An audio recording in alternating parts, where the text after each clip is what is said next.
नया नंबर हो, कौन सा फोन कर दी। हेलो, क्या बोलता? तू क्या बोलता रहो?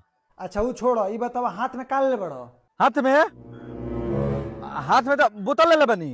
ठीक है तो अपना गोनिया में डाल लो।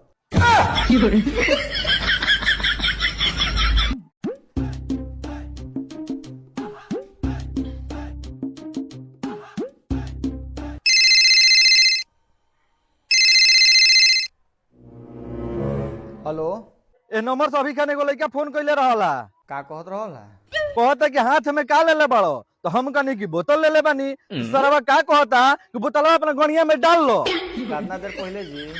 अरे ये 5 मिनट पहले। ए महाराज रहुओ बानी खिलाड़ मरद, 5 मिनट ले गणिया में कहाँ डोल बनी, अब निकालियो करे के बहरी।